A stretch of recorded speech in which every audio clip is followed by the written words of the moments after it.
Okay, here's a little shade tree Saturday.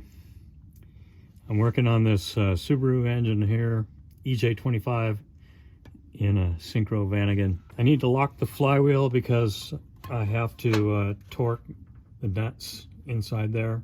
I mean, all those bolts, 60 foot-pounds, you know.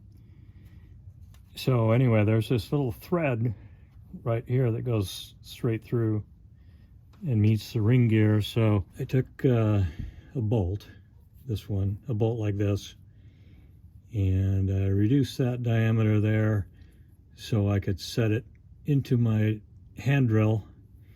And I spinning it with the hand drill, tapered the tip there so that it matches approximately the angle of the you know, the ring gear teeth. Hooks in like that. All right, and then I also put these cuts in it here just to chase the threads, because you know the thread in there is kind of dirty. It cleans the threads and goes right in anyway, so you can see it screw in like that.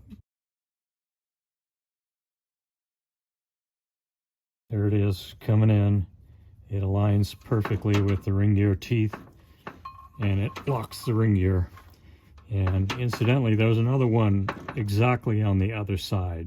So I don't know if you want to do that other bolt at the pulley at the front, you know, maybe you want two of these.